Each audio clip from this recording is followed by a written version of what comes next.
Good evening, Edgemont parents and Edgemont community.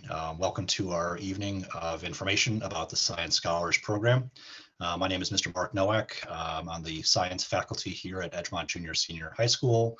I'm going to share a little bit this evening about what the program is all about this evening. I have a couple of students who volunteered to join us this evening. When I'm done giving my opening remarks, I'll let them share a little bit about themselves and about why they chose Science Scholars and what they like about the program.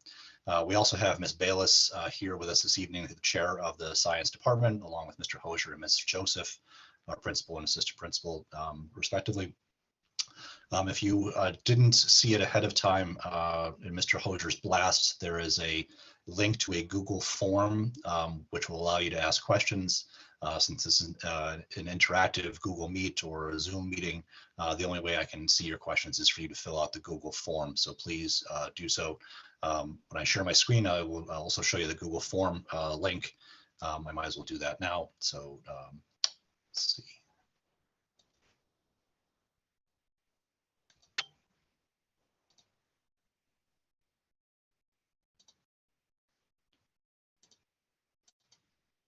So if you're interested in sending questions, you can go to forms.gle/lowercase q 3 capital E lower c capital H capital B lower h lower k capital Z lower x capital L capital B lower j capital S 69.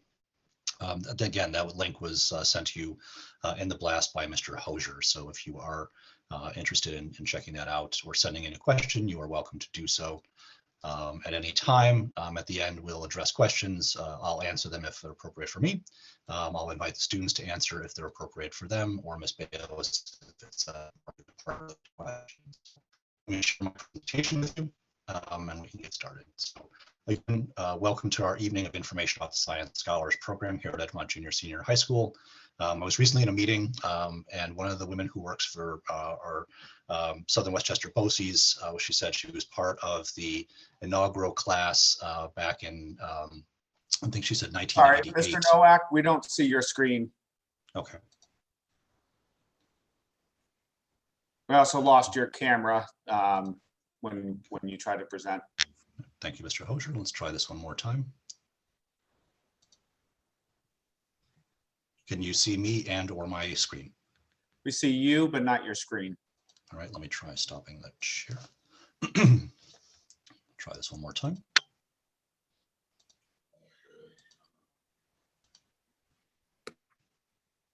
There we go. We see it now. All right, let me turn my camera back on. Computer likes to turn that off at the same time it turns the presentation on. So young woman working for BOCES as part of the inaugural program of Science Scholars back in 1998. So we've been in business for well over 20 years here at Edgemont Junior Senior High School. There's a website that I have on our science department webpage. You can find me there. Find out some more information about Science Scholars, and if you want to refer back to it after this evening, I will post a copy of this presentation to that website so you can find it there and or mention it to parents who were not able to make it to this evening's festivities. So big overview of the Science Scholars Program is that is a 2.5-year program. It runs the full duration of sophomore and junior year and just the first semester of senior year. Second semester senior year, the seniors head off to take their required health class. The juniors and seniors are eligible for honors credit for the class, due mainly in part to the summer research that's mentioned in the underlined statement on the bottom of the screen that the course runs one period per day on every day of the cycle. So we meet every day, and then over the summer, the students are expected to put in a significant amount of time working on their individual research projects with their mentors, and that's where the honors credit comes in for the particular program. Every year we have a symposium where the students get to present. That's usually held late January, early February. This year with the pandemic, we're still trying to figure out exactly when we're going to hold it. And it will be virtual, so it will get publicized through the district, through the school, And so you'll be able to join us for that evening of virtual symposium to hear more about the individual projects and interests that our students are working on. So the Science Scholars Program, it is a science program. It does develop skills that I think are very transferable to lots of other disciplines, lots of other pursuits, whether your child decides to continue going into a path of science or science research. We will work on activities that include the ability for them to advocate better for themselves, to organize their thoughts and their presentations in a logical sort of a way. It involves a lot of independent planning and time management, something that I'm sure all of us need as much practice as we can get. We do a large number of presentations. The students will give presentations. They'll get to observe presentations. If I did mention in the earlier slide, the classes are mixed with the 10th, 11th, and 12th graders in each section. So they get to learn from each other, along with learning from me, and then their own independent learning in addition. So we do posters, we do PowerPoint presentations, we do a lot of different styles of presentations throughout the duration of the course. And because the students are working on presentations and developing their knowledge in new fields, it's very important for them to be able to answer questions about things that are interesting to them, about their research. So they need to anticipate those things and be able to think well on their feet to be able to answer those questions to the best of their ability. And if not, then to be able to go through the thinking process on the fly as they're trying to come up with the best answer that they can at the time. So the super general sequence of the entire course, the overarching goals that we do throughout the course. The first thing the students need to do is find some topic that they're interested in studying. And for a lot of our students, they're very new to science. They're new to the broad range of topics, which I'll touch on in just a couple slides. But there's a lot of different things they can get into that we need to find something that interests them, because it's going to be so much easier for them to be motivated, to want to learn more, to go into the lab, to generate data, to put in the long hours necessary if they find something that they're interested in pursuing. So they'll also try to come up with a research question to try to answer through their research.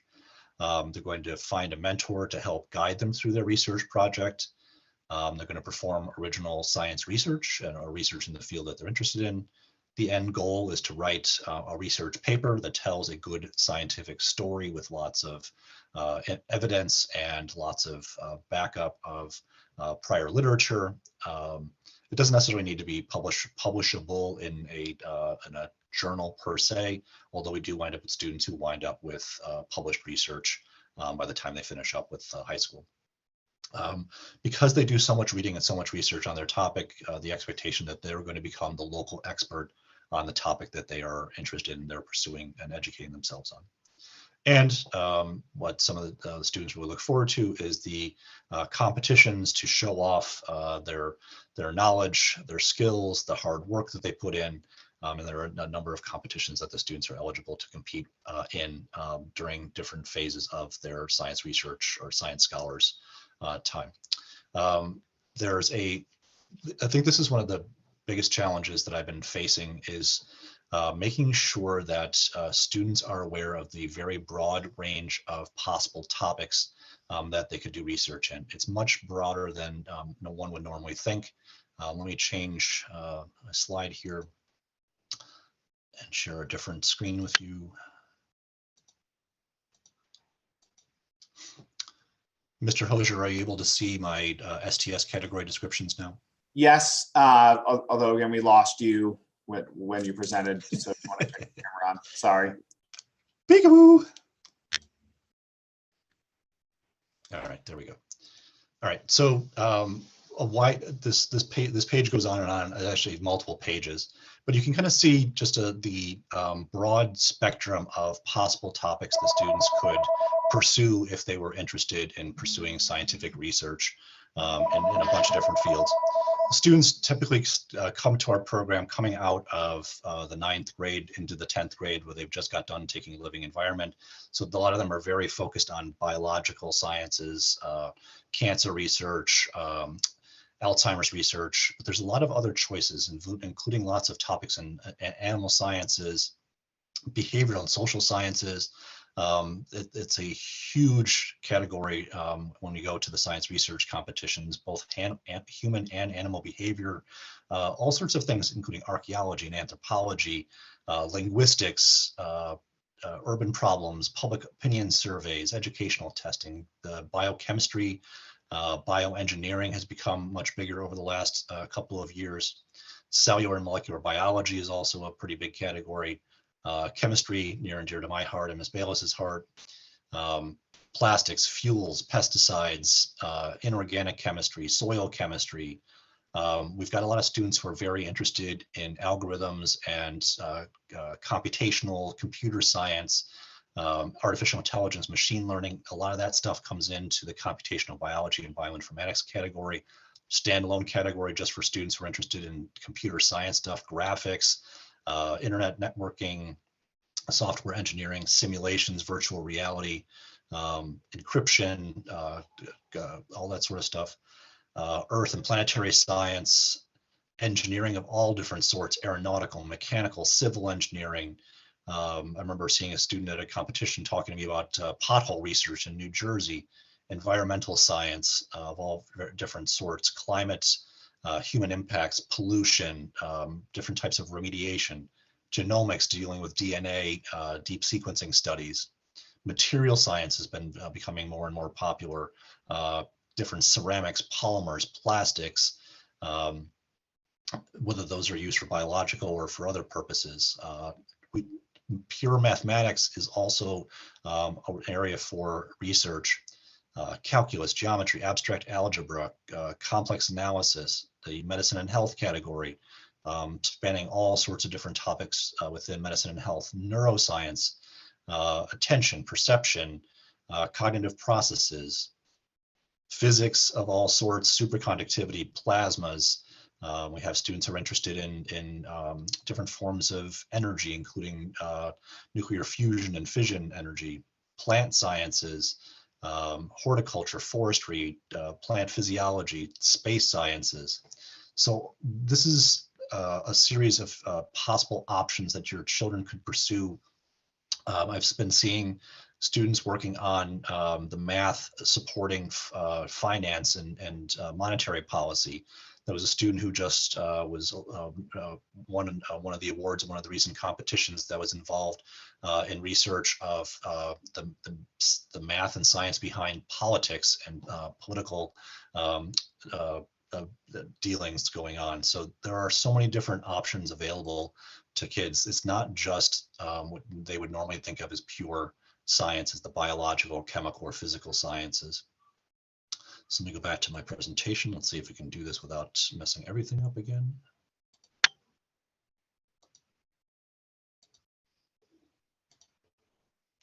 And I know I'll turn my camera back on, Mr. Hosier. Great, looks good. Back to the presentation again. Go good. Yes. All right, so sophomore year, there is an assignment that I would give to the students before they leave. At the end of their freshman year, I have a meeting where I share out with the students.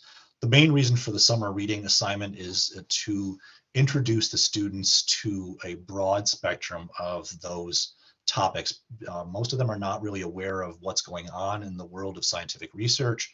And this is an assignment that just kind of gets them digging through some of the general scientific reading and starting to explore their interests, so that when they come back to school in the fall in their sophomore year, we can dive right into the library training to teach them how to use our databases to find articles in the literature. They can start narrowing down a focus, try to find a topic of interest they'd like to pursue, and start educating themselves as quickly as possible on. From the library training, the students start diving then very quickly in September, October into digging into the primary source literature articles. We start in the late fall, early winter, starting the students trying to find a mentor for a project. Circling back around to the summer assignments, while finding there are myriad different ways of finding mentors. One of the most efficient ways is through networking and touching base with various contacts. So that's part of the summer assignment. We talk about that a lot in the fall, about finding and making connections. Developing a research question, They start with their presentations and practicing their presentation skills and learning from their upperclassmen classmates. We have the symposium I mentioned, and then there is an actual science research competition. It's more of a research plan competition for the sophomores that comes in early June every year, so they can go to a competition as early as their sophomore year. Somewhere before their junior year, the ask is that they put in about 4 to 6 weeks worth of research on their project with their mentor during the summer. If possible, if they can get into a lab and have a hands-on experience, they're welcome to do so. And sometimes that summer can also be the beginnings of actual data acquisition that they're going to use for their research papers. When they get back to school, they reflect on their summer work, start planning for the completion of the project, or start planning for the project for the following summer. They help mentor the younger students. We have them start studying some in-depth work on some statistical methods. They do an enormous amount of reading and background research on their topic. We share a lot of that in our little journal clubs, article summary meetings. They present to the class on their research and the research progress, the symposium. And then, while it's not a requirement during their junior year, they are also eligible if they wish to. There are a couple of major competitions that the juniors are eligible if they have sufficient data to have a completed project by the time the applications are due in the fall, early winter of their junior year. Every year we have, I would say, this year we have, with the pandemic, we have a smaller number of students represented at the competitions, but we have a handful of juniors who'll be competing in their first competition in a couple weeks at the WESF competition.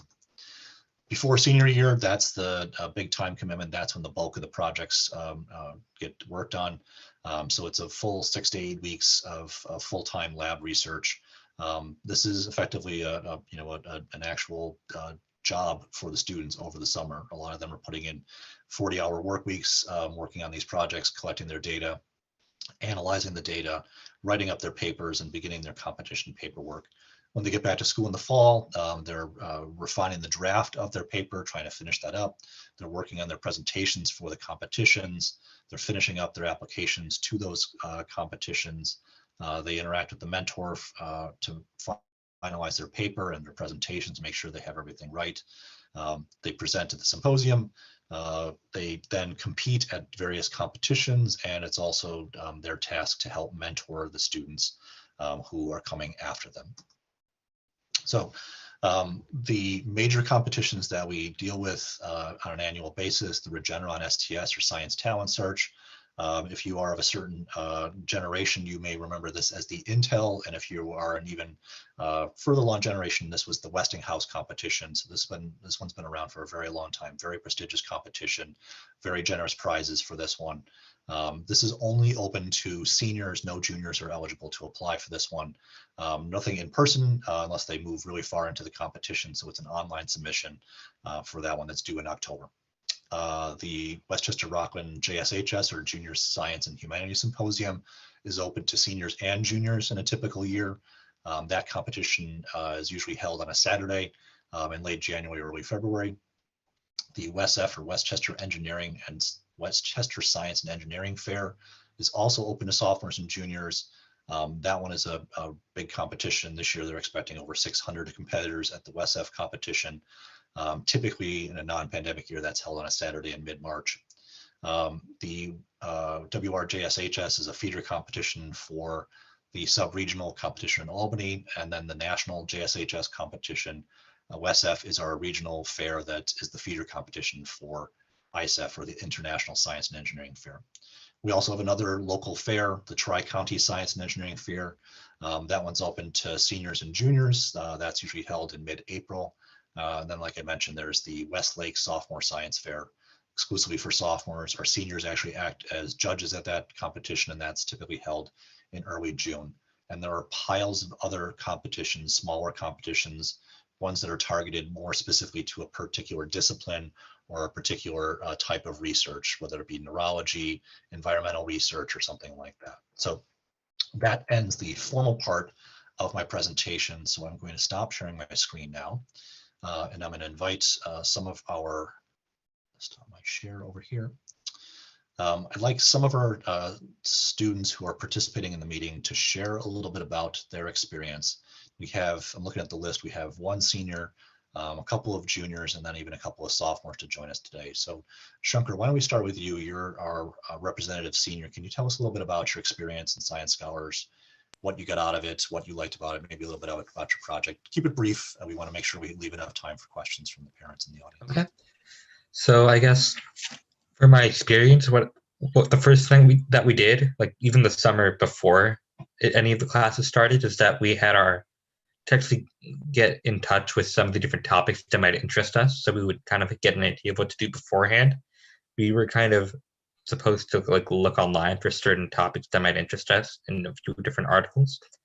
So since actually finding a mentor to carry out research projects, doing it earlier is better.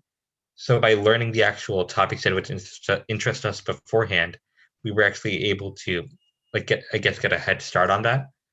So like we were able to get in touch with more mentors, like, either by emailing or through other connections than we would have otherwise. So sure, there's one thing I wanted to touch on with your personal experience that I didn't really mention is that there's an enormous amount of flexibility built into the program. Just because a student starts heading down one particular path of interest does not pigeonhole them or get them stuck in that particular path for their duration. They're welcome to change directions, topics, mentors, pretty much at any point in time up until the end of that, getting into that June or summer when they're doing the research. Shankar, what was the first major topic you were really digging into? Well, the original topic that I was interested in was actually particle physics, because I kind of listened to like some lectures on like neutrinos and stuff like that. So after a while, I'd actually been able to get in contact with someone who was willing to mentor me. But it turns out he was like moving to Europe, so that fell through pretty later on in 10th grade for me. What did you wind up doing your research on then? Yeah, after that, I actually got into contact through like a family friend with another person who's actually working on urban heat islands, which are more like how cities warm up because of the materials that are used. And I began to focus on how to decrease that, like how to cool down those areas. So those fields are pretty different. The only similarity between the two things is that in both cases, I had to learn how to program to actually create models and stuff like that. Yeah. So Shankar has a great experience here, and he switched from something in particle physics on one end of one spectrum to an environmental science project on another end of the spectrum. And Shankar had a very successful project. And then this past summer, since we were in the midst of a pandemic, Shankar had to rebrand himself a little bit within his environmental field and wound up learning a lot more coding and digging through some online databases for some information too. So Shankar, thanks very much for sharing your story. Let's see. How about Mihir? You're heading out to your first competition in a couple of weeks. Tell us a little bit about your experience so far. So I started in again pretty early on, finding a mentor.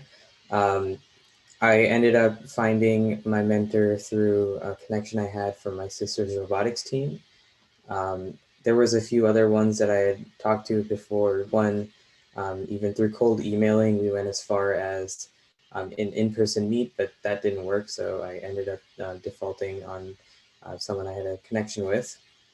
And then since the pandemic started, we had to go online. So my mentor agreed to that, and they were able to give me access to data online. So my field of research is cancer bioinformatics. So it means that we take data and then we relate it to different parts of cancer specifically. So, the pandemic, even though we didn't have access to any in-person labs, I was still able to do my project online completely.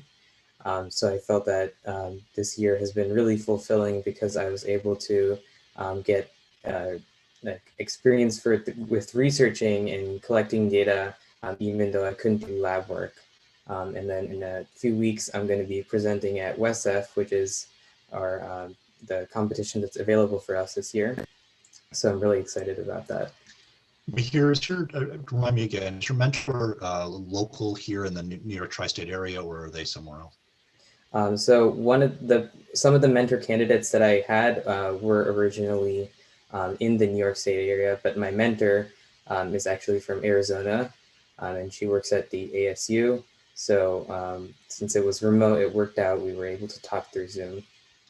So that's a great example here too with what Mihir is describing, working remotely or virtually with a mentor who's all the way across the country. That's one option available to students. Some students really are excited about a hands-on laboratory-based experience, which would kind of put them closer here in the New York area. The New York City, Bronx, here in Westchester, we have a lot of opportunities. We also had a number of students who have traveled to do their research when we're not dealing with a pandemic. We've had students who've gone up to Ithaca to work on a project at Cornell. We've had students who've done some field research out in New Mexico. We've had students who traveled and stayed with friends or family in China. So there are lots of opportunities, either local, virtual, or that involve some form of travel. And that has to be the conversation that has to go on between the student researcher, the parents, the mentors.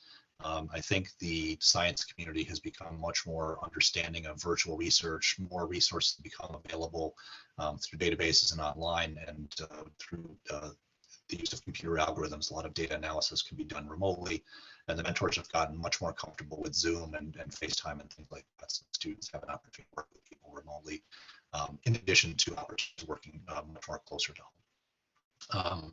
Nisha, you have kind of an interesting project. Just a little bit about your experience.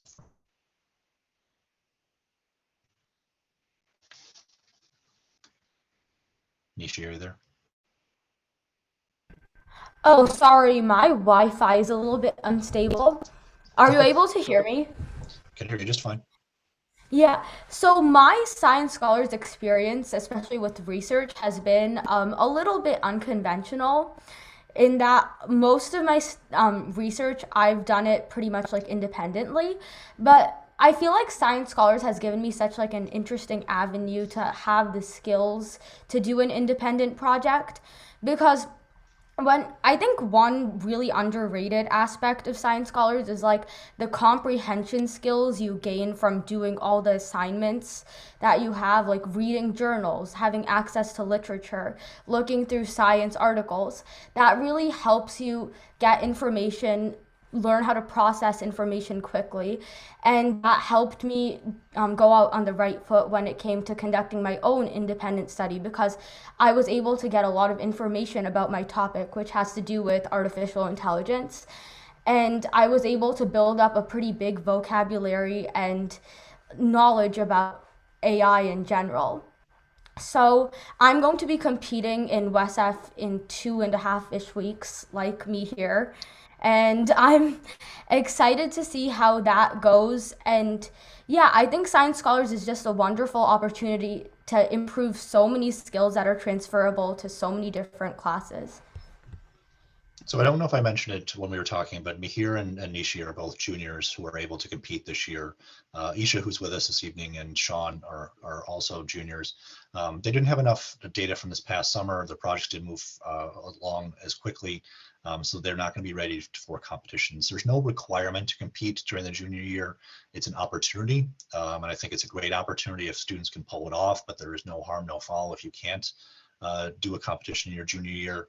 From talking to students who graduated the program a couple years ago, the ones who attended our information meeting last year, the students who were able to go to the competitions, it just lowered the anxiety level. And Mihir and Nishi have never been to a science research competition, so they're not exactly sure what it's going to be like. And so getting a competition or more under your belt in your junior year then gives you a better sense of what it feels like, what it's like to be at the competitions. Although if we're going to be in person next year, it's going to be a completely different experience for Nishi and Mihir for next year. So regardless, it's going to be a good experience for them to deal with the judges and answering questions on the fly. So thank you very much for both of you. Oh, another thing that kind of comes up too, Nishi did a lot of creation of her own project. She has a mentor, but Nishi kind of did all the background research, came up with a research question on her own with a little bit of input or follow through from her mentor. But that's one end of the spectrum. And a lot of our students are on the other end of the spectrum where they wind up finding a mentor who has some ongoing research projects, and the student can become involved in one of those research projects. either have a standalone project within a project within, like a project inside of a project, or maybe they're contributing a portion to a larger project that the mentor maybe has a grant for. And then there's everything in between. It's a very wide spectrum of how much the student is in control of the research question and how much the mentor drives the project. And sometimes it depends on needs for equipment and technology and supplies and stuff like that. Nishi's is much more of a computer-based project you can work on from the comfort of home, working on analyzing some samples using some natural language processing AI stuff that she's been working on. Sean, we just got done with your institutional review board. Can you tell us a little bit about you and your project so far?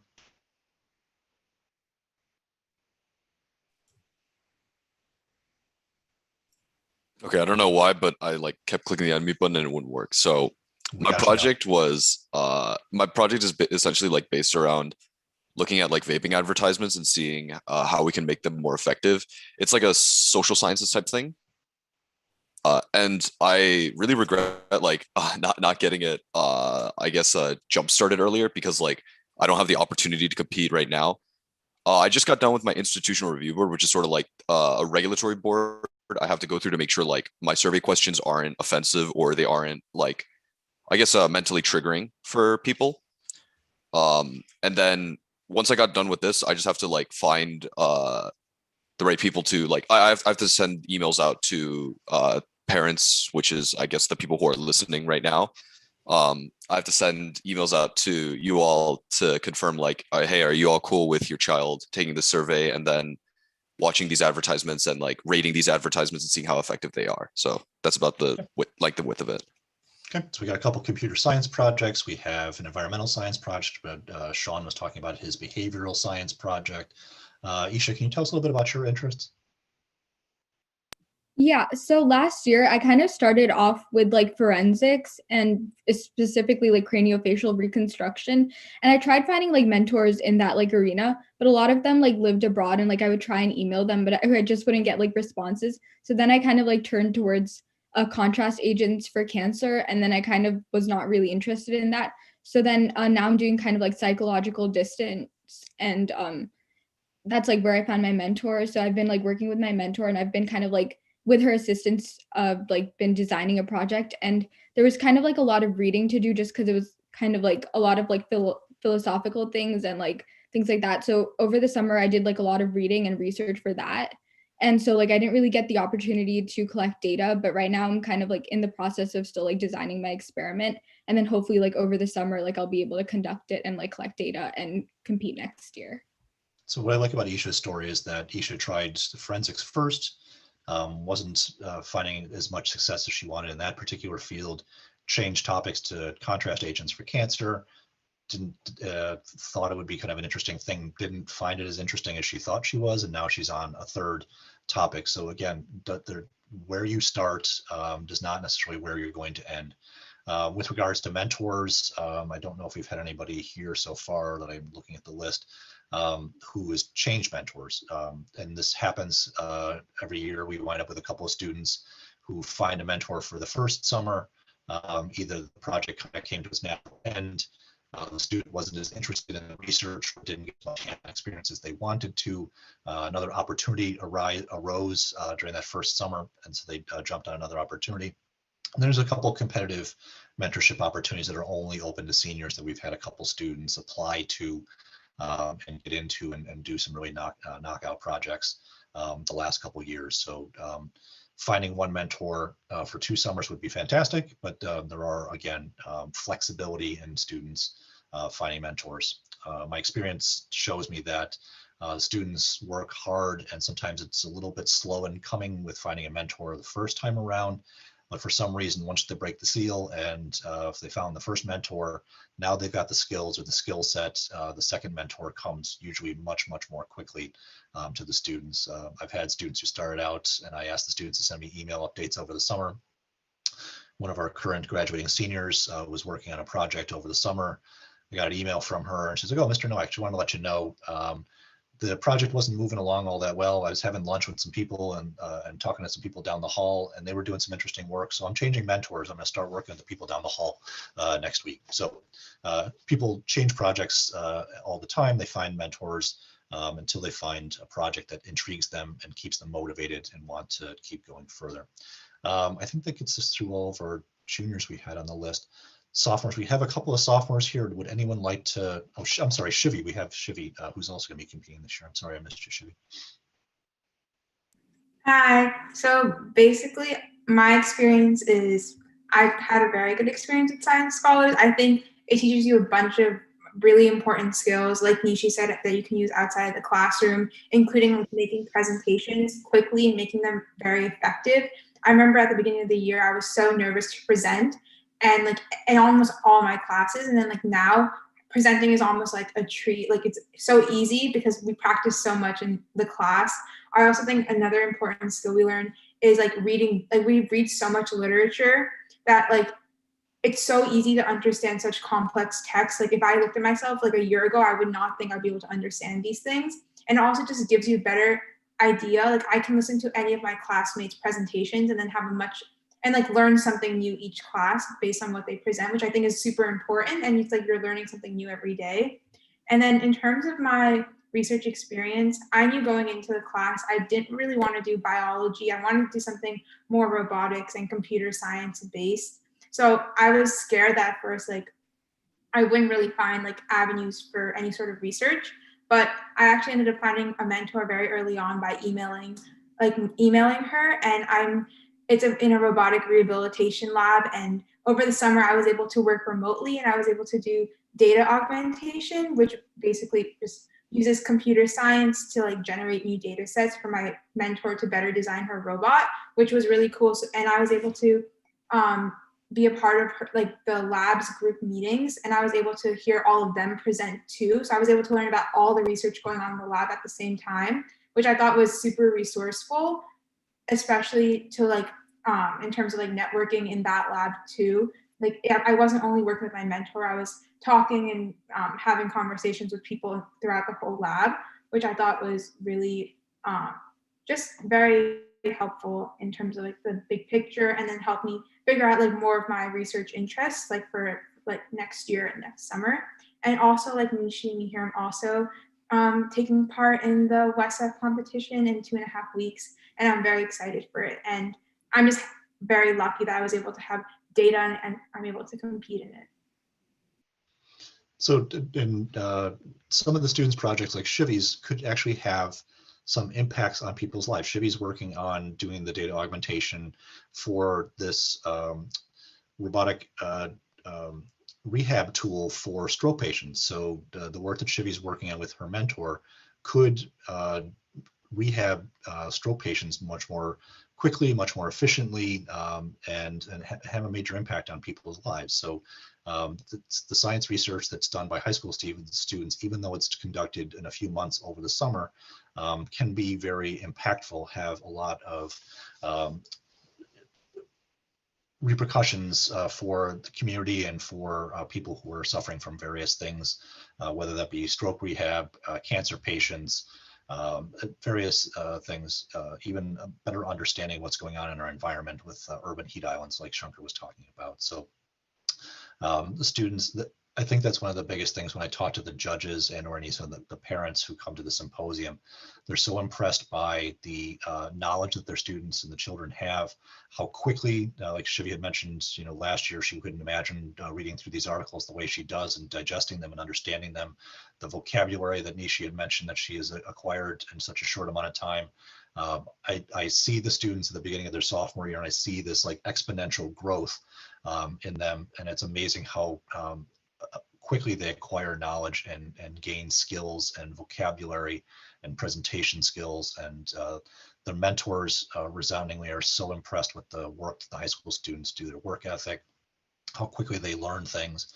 Initially, some of the mentors are a little reluctant to take on a high school student because they're only like 16, 17 years old, and then they see the amount of work and the amount of data that the students can crank out and how knowledgeable they are and how thoughtfully they can talk about their topics with their presentations and stuff. And the mentors and the parents are very, very impressed by that. So let's just a few minutes, like a couple minutes, let's have a couple sophomores mention a little bit of the stuff that they're interested in and and then we'll go to some questions that may be showing up on the Google form. Reminder to parents, if you're participating, there's a link to a Google form that in the blast that Mr. Hosier sent out.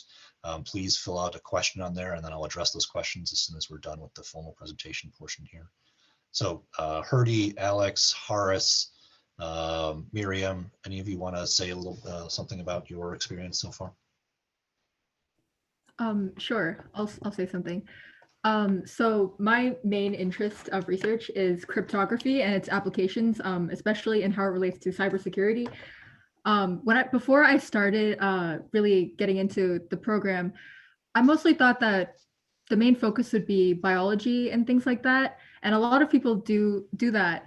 But then what really hit me when I started the program was really, there's so many possibilities you can take. It's a very hands-off program, I think, and you really get to choose what route you want to go with it. You get to, you're really provided with all the resources that you can kind of teach yourself what to do. I've learned a lot about different programs and internships and things that I can take my research in.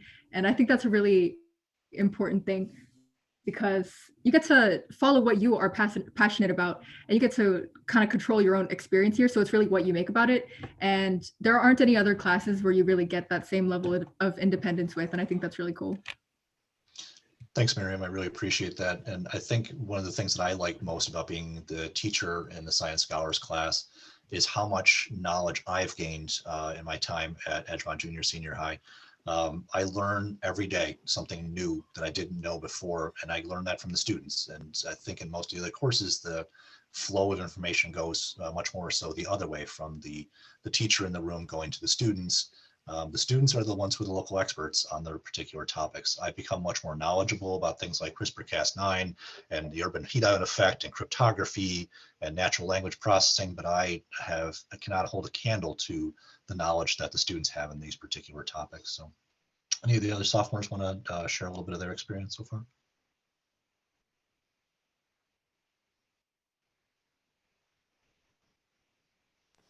Okay, everybody a little shy. Go ahead, Herdy, go ahead. Yeah, so for me, the process has been really cool so far.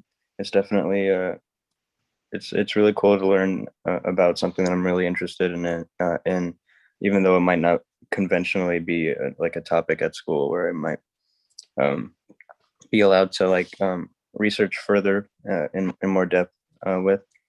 Herdy, why don't you tell us what that topic is, because I don't think we've heard anybody talk about the topic that you've expressed some interest in.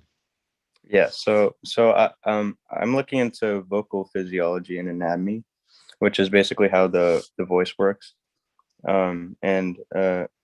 Yeah, I'm finding potential mentors so far, and also yeah, I've been given access to a really nice database, Science Direct, and finding some really nice articles that are really teaching me what I really like to do right now, even though it might not be a path that I'll I guess be able to work with as far as mentors. It's still nice to have that experience and that knowledge. That knowledge is precious too. So some of the students like Herdy come in with a passion. Herdy is a musician. Herdy is a budding vocalist and really loves those pursuits. And there's no reason why Herdy can't use his passions for those fields and use those to find himself a research question or a research project. We've all heard our favorite musical artists and how their voices change over the years, and Herdy's looking into some of the physiology and what's going on with the vocal cords and how people might be able to sustain their singing skills through as they age, as the body changes and as they use their instrument and their voice. So something completely different than what some of our other students have been working on. Some students come in passionate about something. Some students just come in with a wide interest in science and pick from a bunch of different fields. Some students really dive after mentors in one particular topic that they want to learn more about and contribute to. And some students have a lot more flexibility and they're just in it to have some sort of a research experience and find out if it's something that's of interest to them. One of the things that got mentioned to me a couple of years ago before I came to Edgemont, I was teaching at a different school in a leave replacement position, and I was talking to one of the senior young women, brilliant young girl, and I was asking her about her experience in the science research and what did she find out about herself or find out about research. And she said, Mr. Nowak, I think the biggest thing I found out is that I'm not really interested in doing science research. And I'm like, well, you spent 2.5 years of your high school career, found out something very valuable. You had a good experience. And now you're not going to spend hundreds of thousands of dollars in pursuing it, pursued in college or in graduate school, and you can find some other passion, something else that you're interested in. You saved you and your family a ton of money. So, some students wind up going on and pursuing careers in research, and we're using some of the skills that they learn from the research course to go off in different directions. And some students find out, you know what, I thought maybe it'd be something interesting to me. I'm glad I had a chance to try it. I got something out of it. But it turns out it wasn't what I wanted it to be, and I can point myself in a different direction, and that can be also an extremely valuable lesson. Any other sophomores any comments before we switch over to the questions? Sure, yeah, so just my experience in Scholars so far has been very limited. I'm currently a sophomore, and the thing that I value most in this course is especially the independence of the work, and that you're driven by assignments and presentations and speaking with groups about journals that you found, and being able, and although most of the work comes from actually reading articles and getting into getting contact with people doing research, one thing that's been really valuable is being able to contact people doing research directly and getting responses back that have answered questions that I've had about some of their articles and some other articles that in topics that they've specialized in. Yeah. So and all the students are working on mastering or improving their communication skills. If I would have just had them start, sending out emails to mentors the first day in September, what they would have sent out probably would not have elicited the levels of response that Alex and Herdy and Miriam and stuff have been receiving since we kind of polish these things up. We bounce ideas off each other. We provide feedback to each other along the way. The juniors, the seniors offer some input to the sophomores, and it's like it's a team. We have some breakout room discussions and things like that. So there's a lot of teamwork involved, even though each of the projects tends to be more of an individual base. All that said, there are opportunities for those students who'd like to work collaboratively on a project. We don't have a lot of those sorts of experiences at Edgemont, but there are at competitions, I see teams of 2, teams of 3. So there are opportunities for students who would like to work in a collaborative project with another student and a mentor. So, all right, let's see, let's switch over and see. We got 5 questions showing up first. I'll read through the question, and if I can answer it myself, I will. If not, I'll throw it out to the sophomores, or I'm sorry, to the students participating or Ms. Bayless. How do students apply to be part of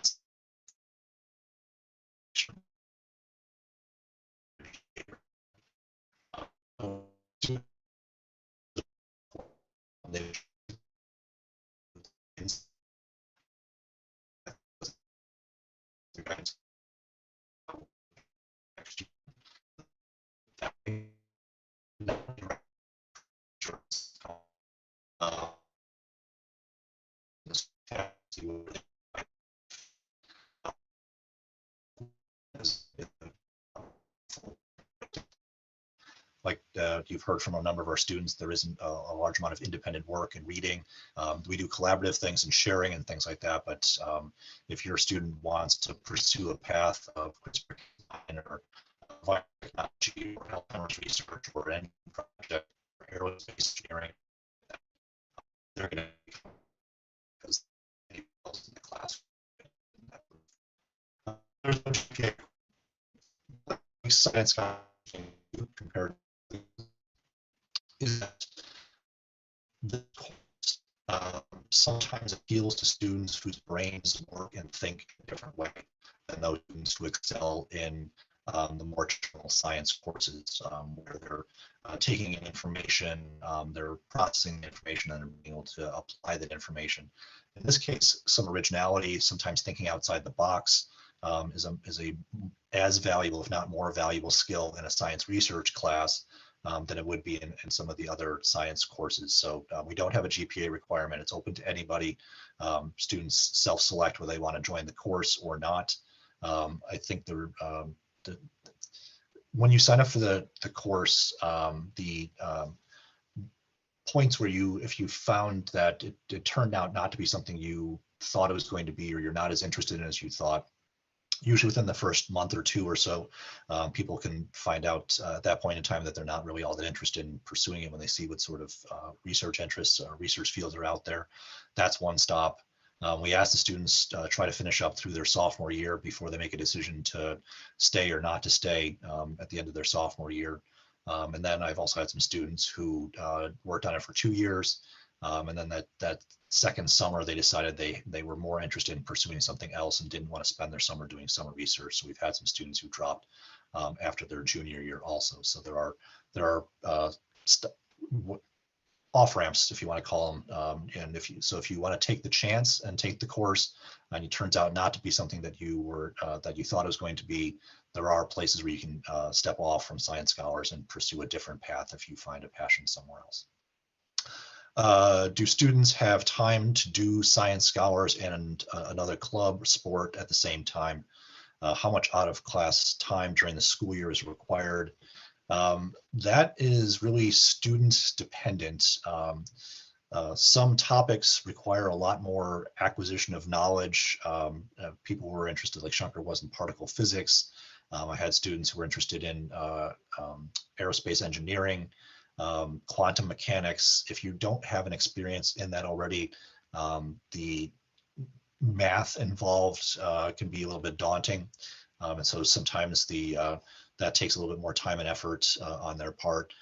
Clubs, so we have student athletes in Science Scholars. We have students who are on stage.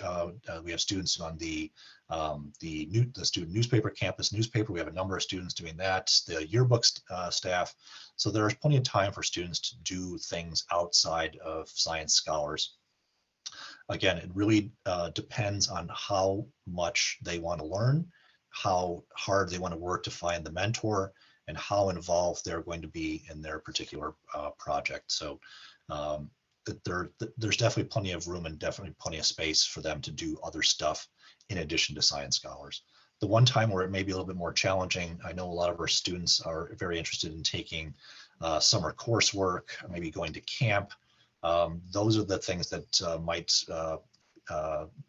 run into the needs for the science research that may be a little bit more challenging to get around. During the school year, not so much, but during the summers, it may be a little bit more challenging to schedule around the science research project.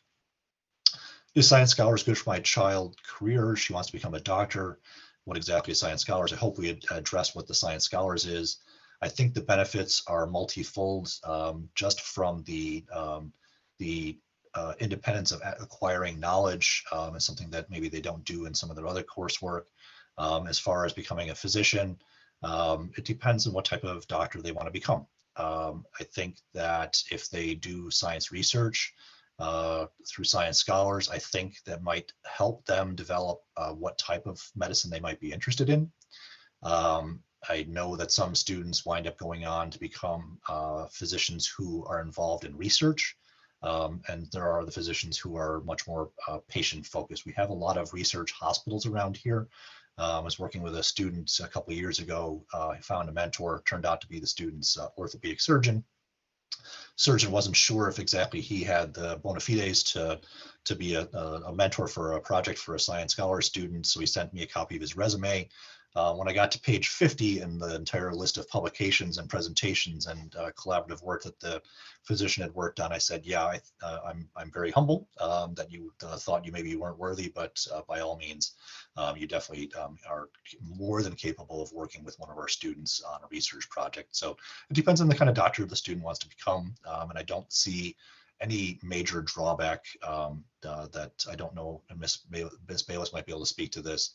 If there are any courses that the students may not be able to pursue in the science department that may give them more knowledge about the background fields of medicine. Ms. Bayless, can you think of anything that a student might not want to do science scholars because there might be some science courses they may want to take? I don't think so, because they can still, most of the science scholars is an extra class in addition to their other science, so it really isn't limiting them in any way. Okay. Another question we had was, what is the percentage of students in high school participating in the Science Scholars Program? So that fluctuates from year to year. This year we have the largest sophomore class that I've had in my time at Edgemont Junior Senior High. We had 35 or 36 sophomores. Mr. Hosier, Ms. Joseph, do you know how many students are in the sophomore class this year? Like in the 150s-ish? Yeah. Yep. That's Somewhere around there. All right, so 35 out of 150 would be the sophomores. We have, again, there's usually a little bit of attrition between sophomore year to junior year, a little less attrition between junior and senior year, but occasionally a student or two. So the junior and senior classes are smaller. Again, with the pandemic, we also had some attrition this year. So we started off with smaller groups, and we had larger attrition this year because of the pandemic. So this year we only have 17 juniors and 17 seniors. In the past, those numbers were more in the low to mid 20s for the junior and senior class. So they're usually a little bit bigger in a traditional year, but this is our largest sophomore class we've had in my time. I can't speak to what it was like during the times of my predecessor. How do students usually select topics for the research project? Usually it's something that they started reading through the summer assignments, or when they start digging into the journals. Something kind of jumps out at them, something that intrigues them, makes them want to read more about a particular topic, and that varies from student to student. So that's usually how they come to their topics at the beginning. The other way that they come to their topics for their research projects is through their mentors, particularly if they wind up utilizing some networking, friends and family connections, as I like to refer to them. Sometimes they come to their topics that way. One of the young men I was referring to, who was very successful in the last couple of years, was doing research in pulmonary fibrosis. His mentor was actually a family member on the faculty over at Yale, and so the student, but that's not where he started. He was my aerospace engineering student, wanted to get a gig over at JPL, and was not successful there.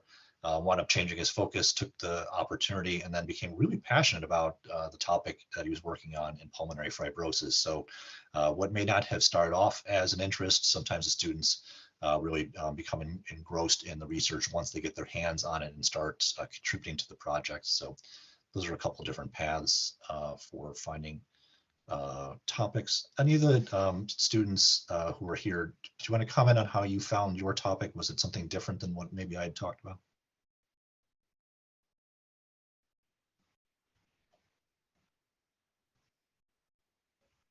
Okay, let's see, what else do we have?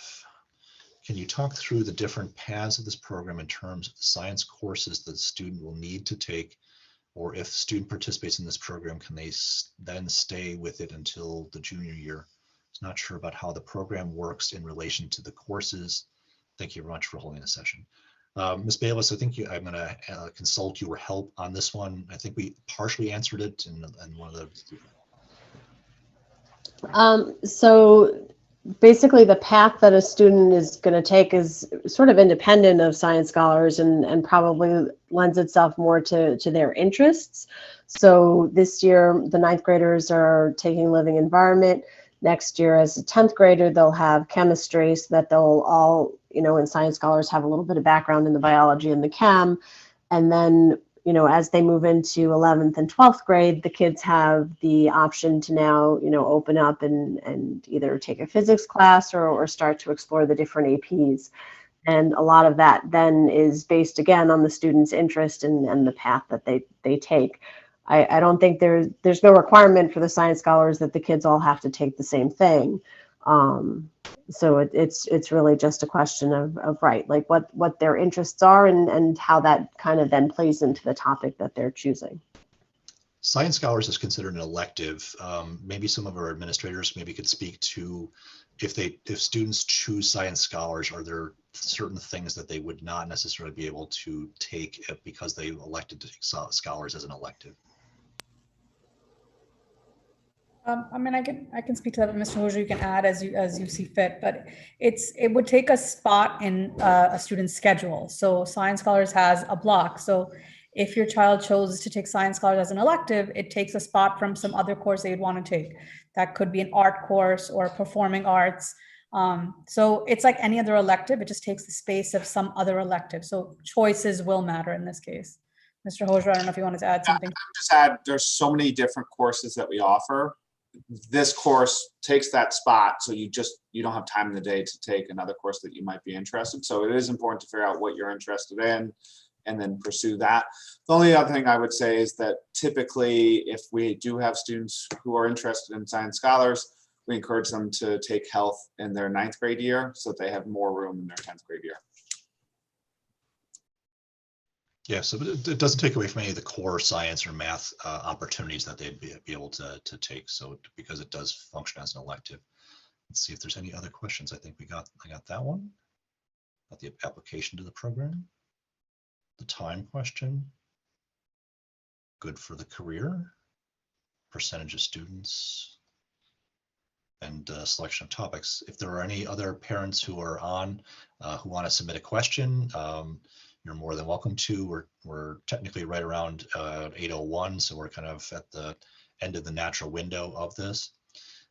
If nobody else wants to submit any questions, I reiterate, my name is Mr. Mark Nowak.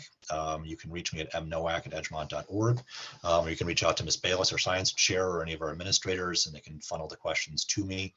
If something comes up, you're more than welcome to send me an email to ask about those things. If your children are interested, we are having some informational sessions similar to this. I'll have some breakout rooms with a bunch of our current students there. Those sessions are going to be held Monday during the transition period from 11:45 to 12:15.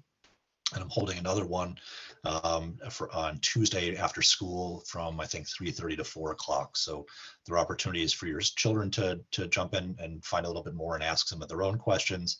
And then I encourage you to have a dialogue with your children to find out whether or not this is something that they'd like to pursue. Please feel free to talk to me, ask your child's guidance counselor for some advice on course selection. And you can always reach out to anybody in the science department. Ms. Bayless, any of our administrators would be happy to talk to you about opportunities. So I think that's all I have for this evening. I want to thank all the students for coming in this evening to give us some of their time and their experience with Science Scholars. I sincerely appreciate them. And our administrators, Mr. Hozier for staying at work very late this evening, Ms. Joseph for joining us, and Ms. Bayless also for taking your time from her schedule. So thank you, everyone. I wish you a good evening, and thanks very much for coming in tonight. Thank you.